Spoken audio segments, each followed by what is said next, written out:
কিন্তু জানেন, সবচেয়ে মৌলিক যে জিনিসটি আমার আপনার প্রয়োজন, যা অক্সিজেনের চেয়েও বেশি মূল্যবান, তা হলো আল্লাহর হিদায়েত। একবার এটা পেয়ে গেলে সবকিছু ঠিক হয়ে যাবে, কিন্তু হিদায়েত না পেলে আপনার আসলে কিছুই নেই। এই আয়াত আশাবাদী করে তোলে যে আল্লাহ আমাকে পথ দেখাবেন। আসা আইয়াহদিয়ানি রব্বি, আমার প্রভু আমাকে পথ নির্দেশনা দান করবেন, তিনি আমাকে ভুলে যাবেন না। ভবিষ্যতের জন্য ওয়াদা দেওয়ার সময় আমি তার স্মরণ করব, তাহলে তিনিও ভবিষ্যতে আমাকে স্মরণ করবেন। ইনশাআল্লাহ বলার মাধ্যমে আমি তাকে স্মরণ করলাম, যখন ভবিষ্যতের কথা আসে তিনিও আমাকে স্মরণ করবেন। ফাজকুরুনি আযকুরকুম, সুতরাং তোমরা আমাকে স্মরণ করো, আমিও তোমাদের স্মরণ করব। এখন আল্লাহ আপনাকে হিদায়েতের গ্যারান্টি দিচ্ছেন। আবার বলছি, এখানে মুসলমানদের বোঝার জন্য খুবই গুরুত্বপূর্ণ একটি ব্যাপার রয়েছে। সারা পৃথিবী জুড়ে বহু মানুষের মাঝে, আল্লাহিল আযীম, এই গ্রহের যেই প্রান্তে যান না কেন, মানুষের একই ধরনের বিভ্রান্তি, একই প্রশ্ন বারবার। আর সবচেয়ে কমন যেই প্রশ্নটি আমি শুনি, মানুষ বলে ইসলামের এত বেশি দলমত রয়েছে, কোরআনের ব্যাখ্যায় এত বেশি ভিডিও পাওয়া যায়, বা হাদিসের ব্যাখ্যায় কেউ এটা বিশ্বাস করে, কেউ ওটা বিশ্বাস করে। এই হুজুর অমুক ফতোয়া দেয়, ওই হুজুর তমুক ফতোয়া দেয়। আমি কি এই হুজুরকে মানবো নাকি ওই হুজুরকে মানবো? কেউ বলে এটা হালাল, কেউ বলে এটা হারাম, কিছুই জানি না, সবকিছুই বিভ্রান্তিকর। এত বেশি দল, আমি কিভাবে হেদায়েত পাবো? কিভাবে আমি জানবো যে আমি সঠিক বিষয়টা অনুসরণ করছি? কিভাবে জানবো? আমার পক্ষে তো এত বেশি তথ্য প্রসেস করা সম্ভব নয়। আর আমি এর সাথে একমত, আমরা এখন মাত্রাতিরিক্ত তথ্যের যুগে বাস করছি। প্রতিনিয়ত এত বেশি মত আর পথের সাথে পরিচিত হচ্ছি, এমনকি ইসলামের ভেতরেও। এই হলের ভেতরে বসা শ্রোতাদের দিকে লক্ষ্য করুন, যদিও আমরা একই এলাকার, আপনি যেভাবে ইসলাম শিখেছেন তা আপনার পাশের জন থেকে খুবই আলাদা। যেসব শিক্ষক আপনি পেয়েছেন, যেসব মানুষের সঙ্গ লাভ করেছেন, যে স্কুলগুলোতে শিখেছেন, তা আপনার পাশের জনের থেকে একেবারেই ভিন্ন। তাই কোনো ব্যক্তি সহজে বিভ্রান্ত হয়ে পড়তে পারে যে কিভাবে আমি বুঝবো যে আমি সঠিক ইসলাম অনুসরণ করছি। আর এই আয়াত হলো তার জবাব। আমি কারো হেদায়েতের নিশ্চয়তা দিতে পারি না, ইউটিউব কারো হেদায়েতের নিশ্চয়তা দিতে পারে না, গুগল কারো হেদায়েতের গ্যারান্টি দিতে পারে না, এবং কোনো মানুষও হেদায়েতের নিশ্চয়তা দেয় না। এটা আমাদের আশা যে স্বয়ং আল্লাহ আমাকে ব্যক্তিগতভাবে হিদায়েত দিবেন। হেদায়েত অন্য কোথাও থেকে আসতে পারে না। আপনার কাছে কোনো তথ্য না থাকতে পারে, অথবা আপনি তথ্যের সাগরে ডুবে থাকতে পারেন, এটা কোনো ব্যাপার না। আল্লাহ আপনাকে কতটা হেদায়েত দিবেন তা নির্ভর করে আপনি কতটা হেদায়েত চান তার উপর, অন্য কারো কাছে নয়।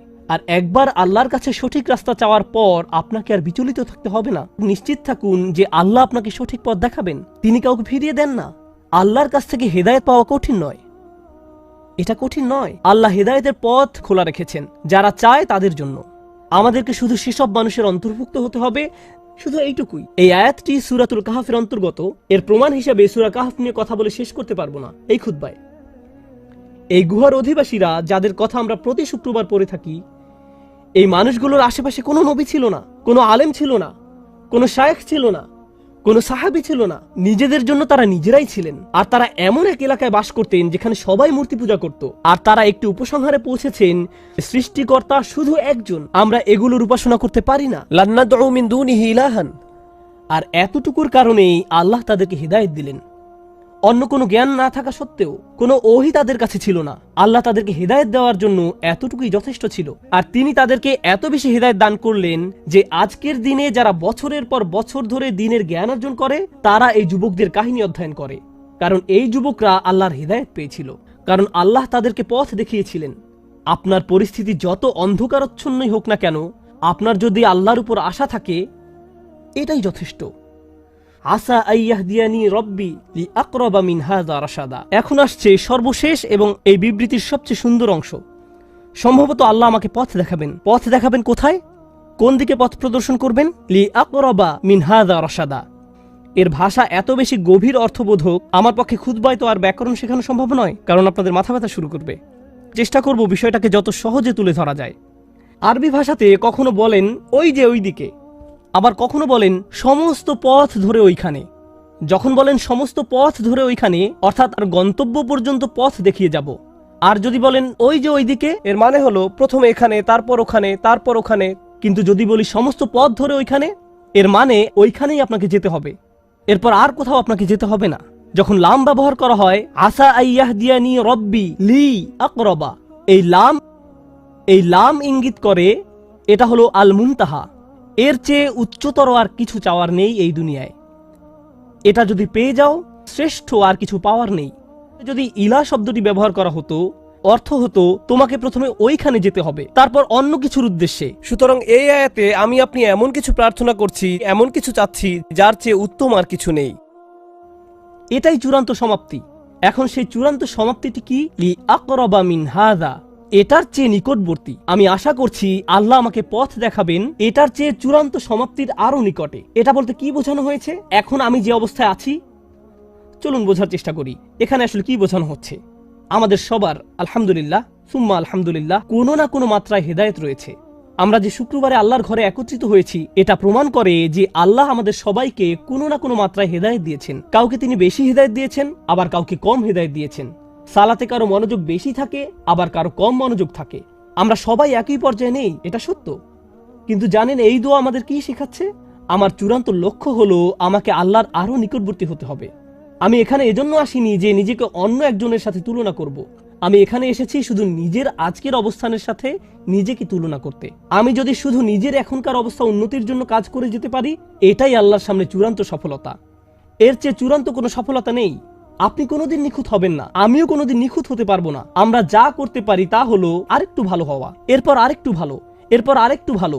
শুধু দিন দিন ক্রমাগত উন্নতির চেষ্টা করুন। যদি কেউ এভাবে আল্লাহর নিকটবর্তী হওয়ার চেষ্টায় রত থেকে মারা যায়, সে সফল। অনেক মানুষ কি করে জানেন? তারা অন্যদের সাথে নিজের তুলনা করে। আহা, সে তো পুরো কুরআন মুখস্থ করে ফেলেছে, দেখো কি সুন্দর তার তেলাওয়াত, সে প্রতিদিন মসজিদে যায়, আজানের পূর্বে এসে উপস্থিত হয়, সে যে আল্লাহর কত ইবাদত করে, সে কত বেশি জানে, সে আরবি জানে, তাফসির জানে, এটা জানে, ওটা জানে। তারা মুসলিম হিসেবে আমার চেয়ে কত উত্তম পোশাক পরে। নিজেকে অন্যের সাথে তুলনা করবেন না। আল্লাহ আপনার কাছে এটা চান না। আল্লাহ আপনাকে অন্যের পাশে রেখে তুলনা করবেন না। তিনি তো আপনাকে এমনকি দুনিয়াতেও অন্যের সাথে তুলনা করতে চান না। আর আখিরাতের কথা বাদই দিলাম। ওয়ালা তাতামান্নাউ মা ফাদ্দালাল্লাহু বিহি বা'দুকুম আলা বা'দ, অন্য মানুষদেরকে যা দেওয়া হয়েছে তার আকাঙ্ক্ষা করো না, নিজের প্রতি এমন অন্যায় করো না। তাহলে আমরা কি শিখছি? উদাহরণস্বরূপ আমরা শিখছি, আপনি আজকে কোরআন তেলাওয়াত শেখা শুরু করলেন, আপনার বয়স হয়ে গেছে ৩৫ বছর যাবত বইটা খুলেও দেখেননি। সিদ্ধান্ত নিলেন আজ থেকে কোরআন তেলাওয়াত করার। আপনি এমনকি বিসমিল্লাহও পড়তে পারছেন না, আরবি বা অক্ষরটি দেখতে কেমন সেটাও ভুলে গেছেন। আপনার বয়সের মানুষেরা বড়দের মতো করে পড়তে পারে, এখন আপনাকে বাচ্চাদের মতো শিখতে হচ্ছে। এতে কোনো সমস্যা নেই। আপনি যখন আলিফ পড়া শিখছেন, বা পড়া শিখছেন এবং আল্লাহর দিকে কিছুটা অগ্রসর হয়েছেন, এখন এই অবস্থায় যদি আপনার মৃত্যু হয়, আপনি হয়তো একজন হাফেজে কোরআনের চেয়ে উত্তম, যে সম্পূর্ণ কোরআন মুখস্থ করেছে, কিন্তু এর প্রতি কোনো কদর নেই। কে নিজেকে আরো উত্তম মানুষ হিসেবে গড়তে চায় জানা যাবে অন্তর থেকে, আর আল্লাহ সেটা জানেন। তাই আল্লাহর দিকে অগ্রসর হওয়ার ক্ষেত্রে এখন যে অবস্থায় আছেন তাকে ছোট করে দেখবেন না। মানুষ আপনাকে ছোট করে দেখতে পারে, কিন্তু আল্লাহ আপনার চেষ্টাকে ছোট করে দেখেন না। মনে হয় যেন আল্লাহর কাছ থেকে হিদায়াত পাওয়া অনেক কঠিন, আর আল্লাহ হিদায়াতের দরজাকে বিস্তীর্ণ রূপে খোলা রেখেছেন। তিনি শুধু আমাদেরকে বলেছেন এই দোয়া করার জন্য, ইয়া আল্লাহ আমাকে পথ দেখান। লি আকরাবা মিন হাযা রাশাদান, রশাদান মানে সত্য পথের হেদায়েত। এই আয়াতের শেষ শব্দ রশাদান ইঙ্গিত করছে আপনি যে এই দোয়াটি করছেন তা প্রমাণ করে আপনি ইতোমধ্যে কিছুটা হেদায়েত পেয়ে গেছেন। আপনার বলা উচিত নয় আমি পথভ্রষ্ট। এই আয়াত স্বীকার করে নিচ্ছে আল্লাহ যে আপনাকে দোয়া করার সামর্থ্য দিয়েছেন, এই সামর্থ্য নিজেই আল্লাহর পক্ষ থেকে আপনার জন্য একটা হেদায়েত। আল্লাহ আপনাকে আরো দিবেন, তিনি আরো দিবেন এবং তিনি আরো দিবেন। মুসলমানরা এমনই আশাবাদী এক জাতি, যখন পৃথিবীতে হেদায়েত নেমে আসে তখন এর সাথে প্রশান্তি আসে, ইতমিনান আসে, হৃদয় প্রশান্তিতে পূর্ণ হয়ে যায়। আলা বিযিক্রিল্লাহি তাতমাইন্নুল কুলুব, এই কথা বলেই আলোচনার সমাপ্তি টানতে চাই। অন্তর যখন প্রশান্ত হয়ে যায় তখন এই প্রশান্তি আশেপাশেও ছড়িয়ে পড়ে। প্রশান্তি সংক্রামক, ঈমান সংক্রামক।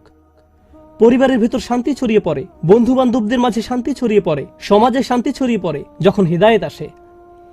পৃথিবীর সমস্যা যদি হয় সংঘর্ষ ও ঘৃণা, পৃথিবীর সমস্যা যদি হয় যুদ্ধ, তখন এর সমাধান রাজনৈতিক পলিসিতে নয়, আরও যুদ্ধাস্ত্র হয়। এটা সমাধান নয়, অর্থনৈতিক নিষেধাজ্ঞাও নয়।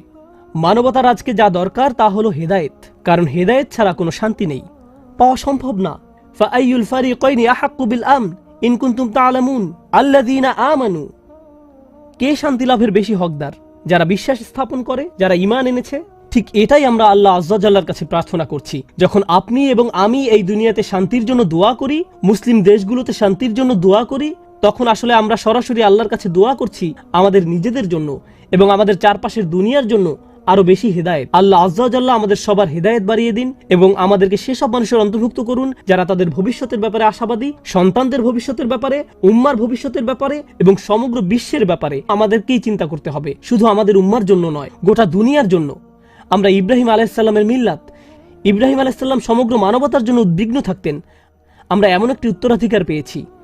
আল্লাহ আজ্জা ওয়া জাল্লা আমাদেরকে তেমন মানুষে পরিণত করুন, আমাদের ভবিষ্যৎ প্রজন্মকে এমন করে গড়ে তুলুন যারা কোরআন সুন্নাহর আলোকে জীবনযাপনের জলজান্ত উদাহরণ হবে।